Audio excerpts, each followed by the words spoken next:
traitement langue et littérature française à l'université de Louvain en Belgique et une maîtrise en didactique du FLE à l'université Stendhal. Son parcours l'a amené à travailler dans différents pays d'Europe et l'Amérique. Aujourd'hui, il enseigne le français à l'université veracruzana et depuis 15 ans et réalise des projets de traduction et d'interprétation, principalement dans le domaine des sciences sociales. Euh, Bienvenue, Monsieur Benoît Longerstein. Merci beaucoup. Je vais directement partager l'écran. Donc, je pense que ça devrait fonctionner comme ceci. Je ne sais pas si... Oups, je l'ouvre ici. Diaporama. Attendez. OK. Est-ce que vous voyez mon écran? Oui, Vous voyez la impeccable. première diapositive? Parfait. Oui, impeccable.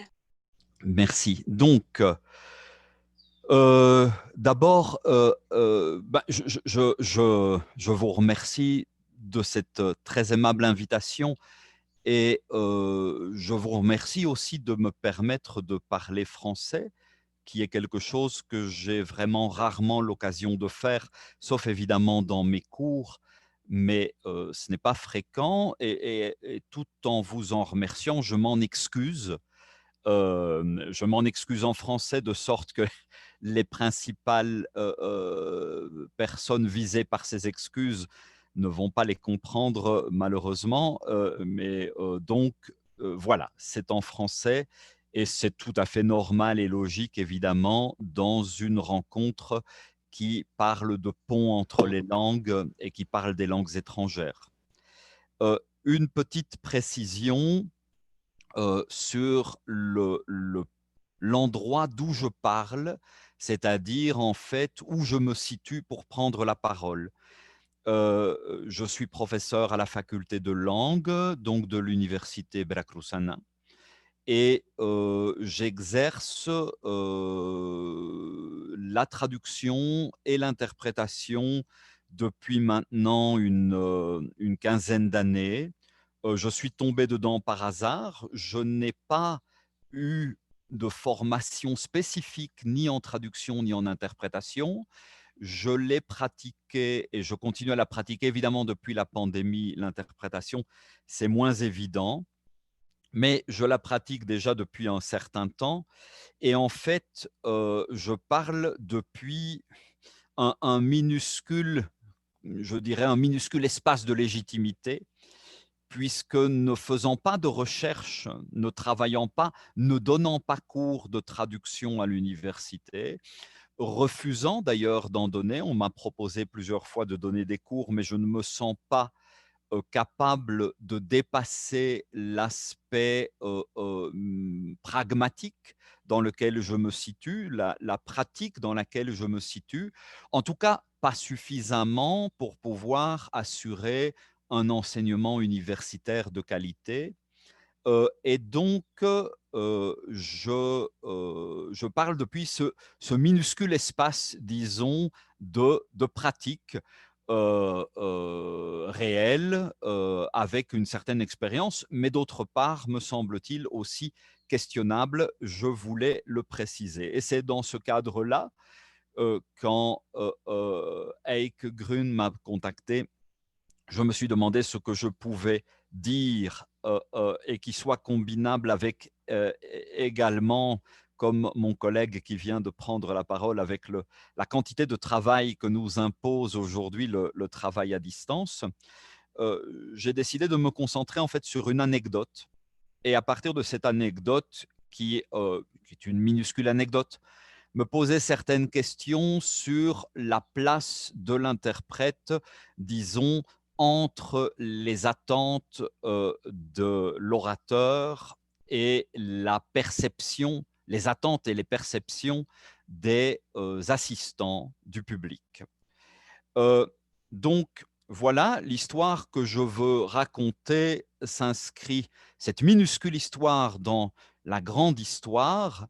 Et je voudrais d'abord rappeler un fait historique que tout le monde connaît, plus ou moins, je pense, et qui concerne Lev Davidovitch Bronstein, plus connu sous le nom de Trotsky, né le 7 novembre 1879 et, en Ukraine, et mort le 21 août 1940 à Mexico. Et pour rappeler quelques éléments très brefs,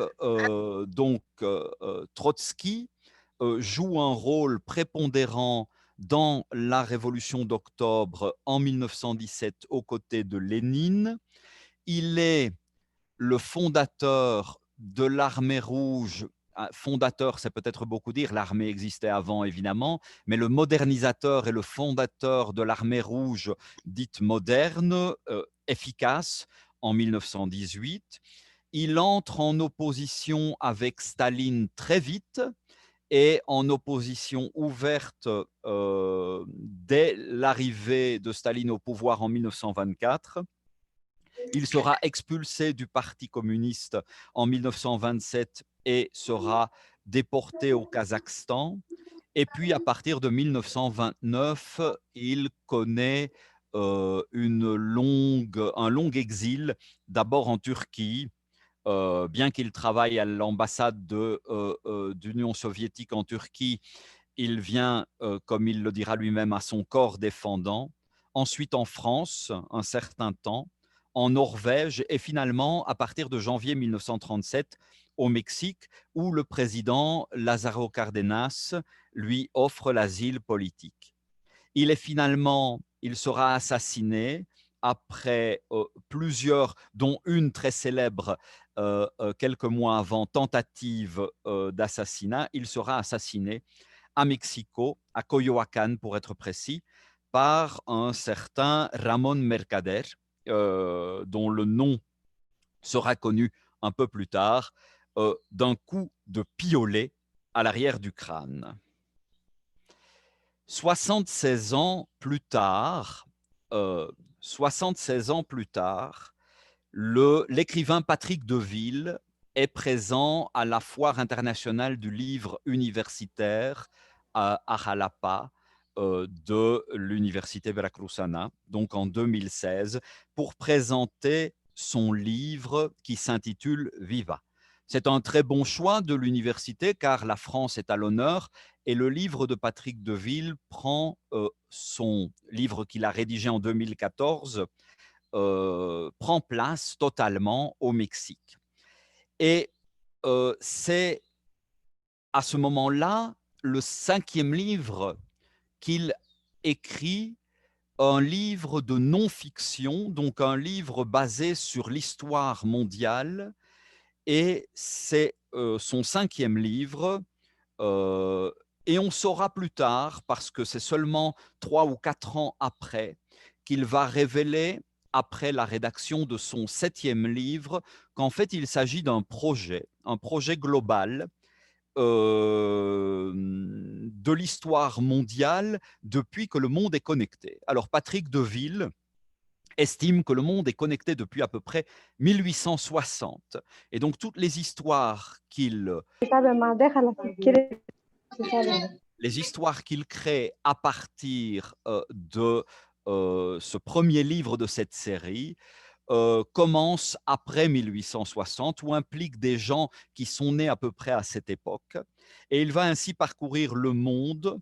Son projet s'appelle Abracadabra. Il est écrit de romans dont la dernière lettre est toujours un A.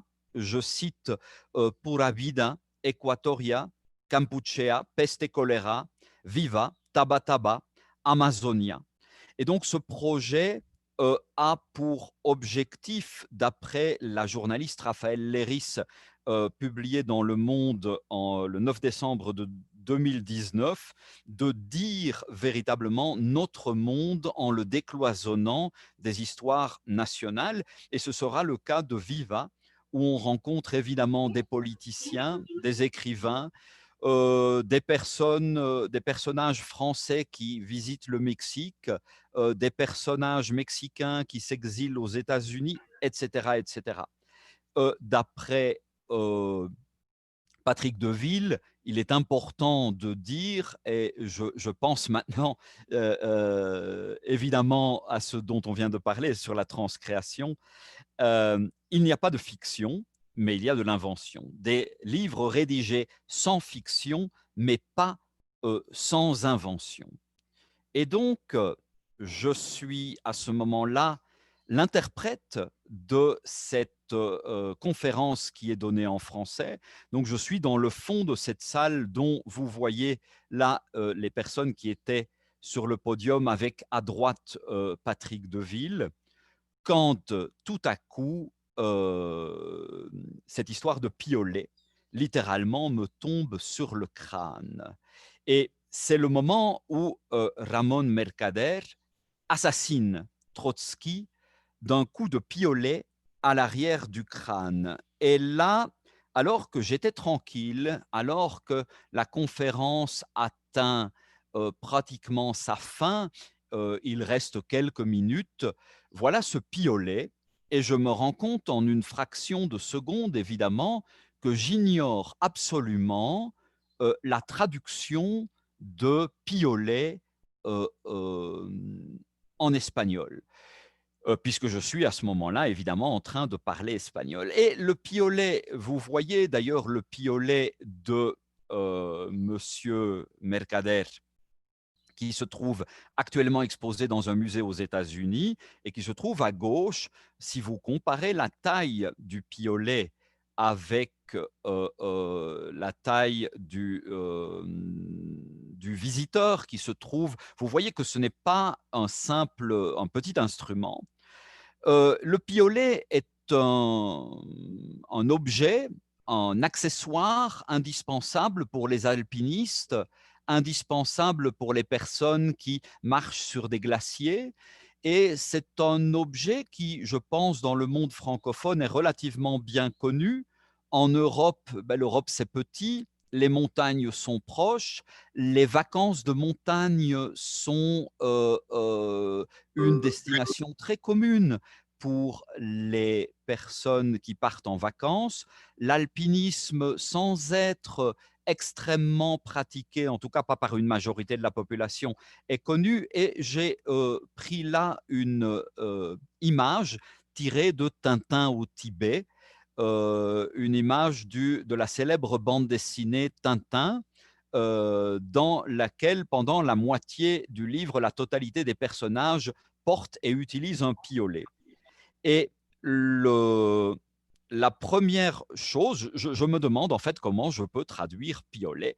Et c'est là mon anecdote. Je pense que piolette fonctionnerait bien, mais je ne suis pas certain que piolet existe et je me maudis à ce moment-là. Je m'en veux beaucoup de ne pas avoir préparé peut-être suffisamment ou d'avoir passé les détails, de ne pas avoir préparé le lexique suffisamment et peut-être de m'être un petit peu relâché, détendu de façon exagérée, qui est un réflexe coupable des interprètes lors des conférences. Et puis, je ne suis pas certain non plus, même si Piolette peut fonctionner, que mon public va le comprendre. Je vais faire des vérifications après et je me rends compte que personne, ou à peu près personne, parmi les gens que j'ai interrogés, ne connaît au Mexique, à part sans doute évidemment les personnes qui pratiquent l'alpinisme, le mot piolette. J'en ai fait la dernière vérification hier soir, je parlais de mon histoire avec quelqu'un.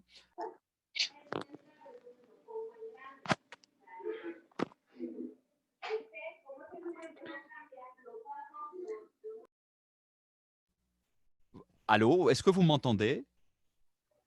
Oui, monsieur. J'ai eu une indication que j'avais perdu le son. Non, vous entendez le son? Je n'ai pas perdu. Non? On Allô, vous allô? attend, oui. On vous D'accord, attend. parfait. Donc, j'ai reçu une indication de Zoom me demandant de rétablir mon micro. Je n'ai pas compris pourquoi. Eh bien, donc je continue. Et donc, la personne m'a confirmé hier soir qu'elle ignorait ce qu'était le piolet.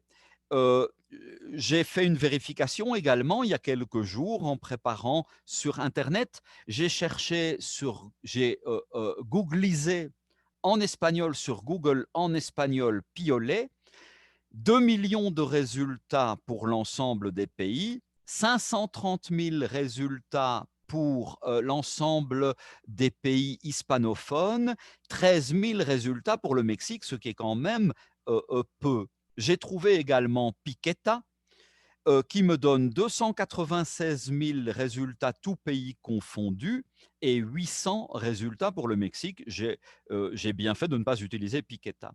Mais en cherchant une traduction ou en cherchant une explication, évidemment, je suis également pris par le poids de l'histoire. Trotsky a bien été assassiné d'un coup de piolet. Je ne peux pas transformer le mot piolet en un autre mot, une arme plausible, imaginable. C'est vraiment un coup de piolet. Et non seulement l'histoire avec un grand H me parle du piolet, mais également l'auteur. L'auteur est en train de raconter cette anecdote précisément pour expliquer, euh, que l'histoire dépasse la fiction.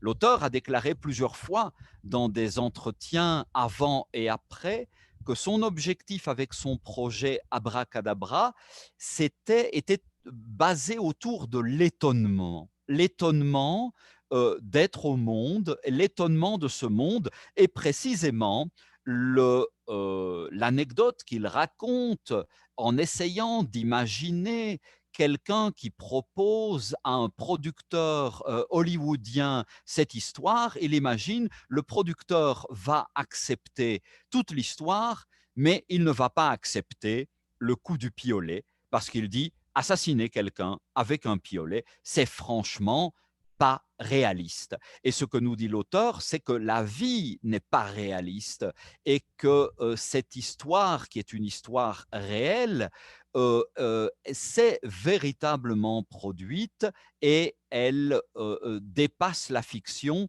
Et donc, il centre son anecdote sur l'étonnement. Et je ne peux pas, évidemment, tomber dans la tentation du pic à glace. Assassiner quelqu'un avec un piolet, les deux mots qui me viennent à l'esprit à ce moment-là sont le pico, hein, celui que vous voyez à gauche, mais qui est beaucoup plus grand. Vous voyez au centre un piolet moderne, un instrument qu'on peut acheter en 2020. Et à droite, des picayelos, parce que j'ai pensé que picayelo serait compréhensible par tout le monde. Et donc, Pico avait le problème du gigantisme et Picayelo le problème du nanisme, finalement.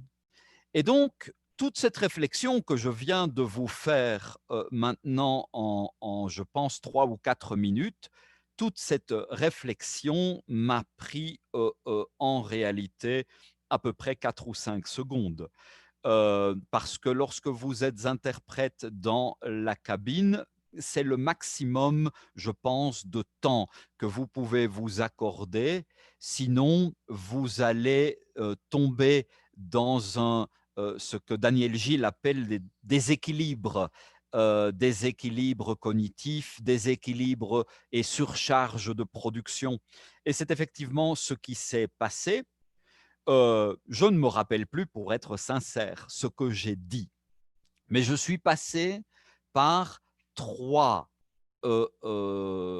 stratégies que Daniel Gilles, dans son livre Regard sur la recherche en interprétation de conférences, que je vous recommande vivement, énonce, entre autres stratégies. Je pense qu'il en expose une douzaine ou une quinzaine, dont certaines sont proprement invraisemblables elles aussi. Et donc, la stratégie du transcodage, piolet, ça fera bien piolette, c'est-à-dire comme to drive devient driver en français, où vous pouvez imaginer, c'est-à-dire une espèce de pari ça peut fonctionner. Et de cette stratégie, je suis passé à une autre stratégie qui est celle de la paraphrase, c'est-à-dire expliquer très rapidement, littéralement, ajouter un paragraphe qui n'était pas du tout du conférencier, dans lequel j'expliquais quelle était la caractéristique de cet instrument et tout ce que je viens de vous raconter synthétisé en 3 ou 4 phrases dont je me demandais si les spectateurs pouvaient la comprendre et je n'étais pas sûr du tout que ça constituait une clarification. Et c'est pour ça que j'ai utilisé une troisième stratégie de celle que recense Gilles dans son ouvrage, l'interpellation. C'est-à-dire en demandant au spectateur, s'il me comprenait, je ne l'ai pas dit de façon aussi explicite, mais j'ai bien dû leur indiquer que pendant ce bref moment où je parlais à toute vitesse, sans écouter, évidemment, ça, ce n'était plus possible, sans écouter la personne qui parlait, c'était bien moi qui leur parlais, je n'étais plus pendant ce bref moment l'alter ego du locuteur, l'alter ego du conférencier, mais j'en appelais à leur compréhension pour essayer d'expliquer à la fois quel était l'objet, sa fonction et l'intention du conférencier qui, si on ne comprenait pas cette traduction, allait complètement tomber à l'eau. Lorsque j'ai ensuite essayé, après la conférence, de voir quel effet j'avais obtenu en parlant avec certaines personnes qui étaient présentes, et je connaissais un certain nombre des personnes qui étaient présentes ce jour-là, en fait, la réaction m'a très fort surpris parce que tout mon affolement et toutes mes réactions successives, je répète, je parle d'une quinzaine de secondes, leur étaient totalement passées par-dessus la tête. Et non, ils ne savaient pas ce qu'était un piolet. Et non, ça ne leur posait pas vraiment de problème, ni de ne pas le savoir dans la compréhension générale, ni ni tous les efforts que j'avais pu faire pour essayer de résoudre cette situation. Et ça a attiré mon attention parce que je me suis dit, en fait, je suis en train de faire quelque chose et sur la base de ce que j'estime être les attentes de l'orateur, et en réalité, je ne suis pas certain des attentes des spectateurs et ni de leur perception. Et je me suis intéressé par la suite à des recherches ou à des écrits sur cette perception. Je voudrais d'abord synthétiser. Les attentes de l'orateur, c'est assez simple. L'attente de l'orateur, c'est que l'interprète disparaisse. C'est-à-dire que l'interprète est un obstacle forcément. L'interprète, c'est quelqu'un qui empêche l'orateur d'avoir un contact direct avec son public. Et l'orateur s'inquiète de ce que son alter ego soit peut-être un mauvais alter ego. Bien sûr, l'orateur attend que le fond de son discours, le contenu de son discours soit transmis idéalement, c'est-à-dire intégralement, dans le détail. Il attend évidemment de l'interprète un certain degré de spécialisation ou que cet interprète ait une connaissance d'un certain univers. Il y a un moment, un professeur suisse qui venait de façon régulière au Mexique et qui m'a demandé de le suivre, si je serais d'accord, après que nous nous soyons rencontrés 2 fois par hasard, dans des conférences où j'étais son interprète. Il m'a dit: «Écoutez, je pars, à Mexicali la semaine prochaine, est-ce que vous pouvez m'accompagner? Puis je vais à Guadalajara, est-ce que vous pouvez m'accompagner?» Et j'ai dit: «Oui». j'étais surpris.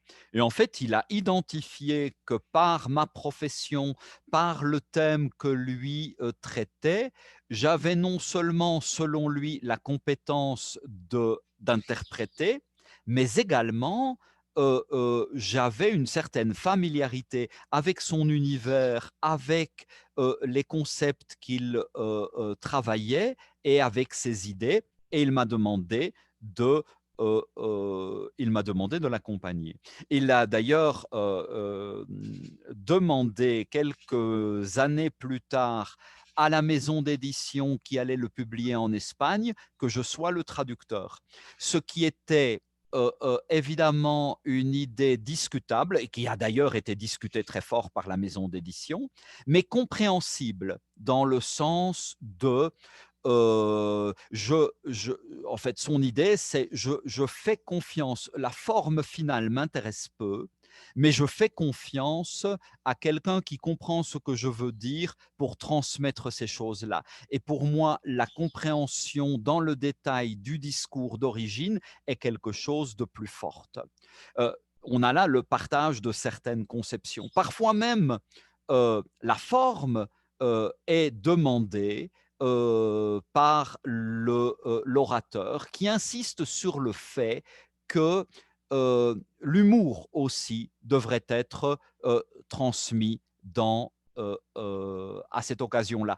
Ce même professeur, lorsque j'étais son interprète, faisait une plaisanterie et il s'arrêtait, il buvait un verre d'eau en comptant les secondes pour vérifier à quelle distance j'étais de lui et vérifier ensuite si le public riait de la plaisanterie, c'est-à-dire quel était le degré de fidélité que j'avais par rapport à son discours. Parfois, ça va jusqu'au délire lorsque certains orateurs vous mettent un texte de 30 pages sous le nez 1 minute avant leur conférence, qui va durer 20 à 30 minutes, et essayent de faire tenir les 30 pages. Évidemment, là, c'est mission impossible, en tout cas pour moi. Et puis, il y a les attentes de qualité de la part du public. Les attentes de qualité, eh bien, sans aucune surprise, on espère que l'information sera complète, on espère que la traduction sera cohérente d'un bout à l'autre, on espère que la terminologie sera respectée, qu'on ne va pas inventer n'importe quoi, on espère beaucoup moins, semble-t-il, la qualité de la langue, la qualité du discours et finalement la voix et l'intonation sont d'une certaine façon les parents pauvres de cette attente. C'est-à-dire que des études qui ont été effectuées, je parle ici d'études de Bühler, Kurz, Pötschacker, Gilles, Kopczynski, Ackermann, Stevo, Iglesias Fernandez, mais aussi Collados Ais, je m'excuse pour les prononciations, les noms mal prononcés, font ressortir ces attentes. Donc, le fond plus que la forme. Et c'est une chose intéressante de constater qu'il y a une différence entre l'attente de la qualité et la perception de la qualité. C'est-à-dire que j'ai, en ce qui concerne la perception de la qualité, on a constaté avec des études plus récentes, de nouveau, Daniel Gilles, Garzone, Collados Ais, font des études auprès de leurs étudiants. Ce sont des études qui me semblent très difficiles, voire impossibles de faire auprès d'un vrai public de conférences, mais auprès d'étudiants interprètes. Eh bien, par exemple, la fidélité du sens, il constate qu'il est beaucoup de personnes qui attendent et réclament que la fidélité du sens et la fidélité de l'information soient parfaites, sont souvent incapables de reconnaître une grande quantité d'erreurs de sens ou d'erreurs de fidélité dans une interprétation qui a été faite. Même chose pour la langue. Les interprètes déclarent et le public déclare de façon générale, et il y a là une grande différence évidemment entre le public de conférences scientifiques, des spécialistes scientifiques et dans les sciences humaines, mais dans les sciences humaines, on espère que la langue sera de bonne qualité, que la grammaire et le lexique seront respectés. Or, ces erreurs sont parfois indétectables et même de la part de spécialistes dont c'est le cœur de métier, des expériences réalisées en classe par Gilles en particulier, montrent que des personnes n'ont pas été capables de repérer des erreurs de langue ou des erreurs de fidélité. C'est d'ailleurs quelque chose que j'ai pu constater régulièrement dans de véritables conférences dans lesquelles, par exemple, un interprète oubliait la négation, ce qui transformait la phrase en son contraire, mais le public ne réagissait pas, ou le public que j'ai interrogé par la suite ne ne pouvait pas, comment dire, ne voyait pas l'erreur qu'il y avait pu y avoir. Bien, je termine en parlant brièvement de la forme et du fond. On a dit tout à l'heure dans les attentes exprimées par le public que la forme importe peu. Eh bien, en fait, pas du tout. Lorsque on parle de perception, des études ont montré que des personnes qui parlent de façon monotone, je parle ici des sciences humaines, de façon monotone en commettant zéro erreur, auront une moins bonne perception que des personnes qui parlent avec une certaine intonation, une certaine modulation, exactement comme j'essaye de le faire maintenant, mais qui commettent un certain nombre d'erreurs. On va plus apprécier, on va estimer le public, et je parle d'un public spécialisé, c'est-à-dire de personnes qui s'entraînent pour faire ça, pour travailler dans ce domaine. Ils vont donner une meilleure note à une traduction, à une interprétation qui a été faite avec un certain enthousiasme, même si elle comporte des erreurs, qu'à une interprétation sans erreur, mais dite d'un fond monotone. Les derniers travaux en 2016 de Collado Saiz à propos de l'intonation et de la modulation montrent quelque chose d'intéressant.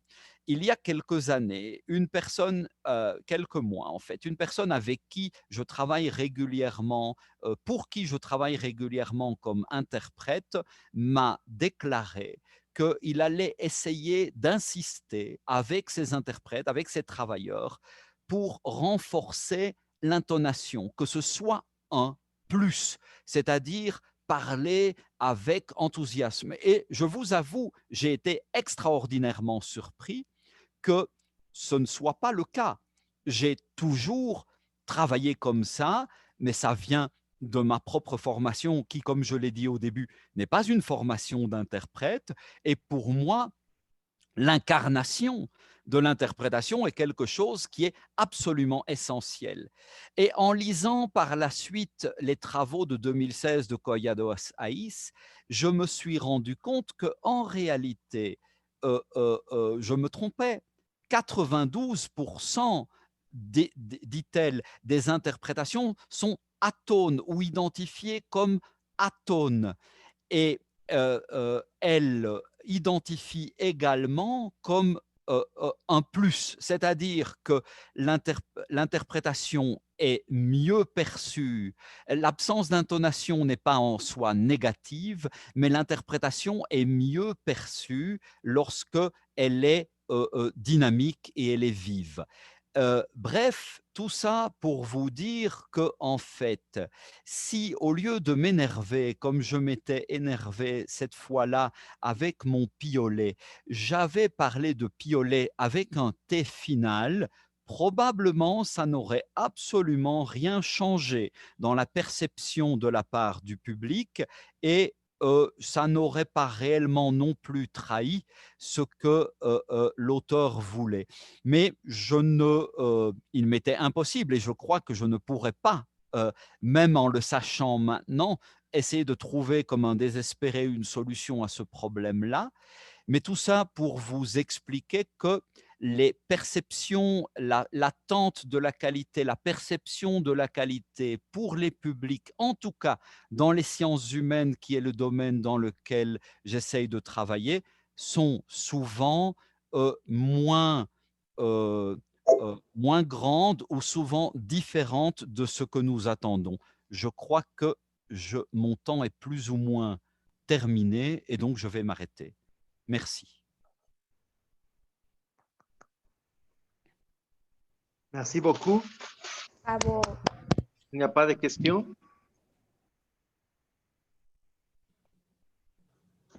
S'il n'y a pas de questions, nous voulons vous remercier, Monsieur Benoît Longerstay, pour cette conférence. Merci beaucoup. Merci à vous. Again. Maître Marsha. Bravo, merci, très clair. Merci beaucoup.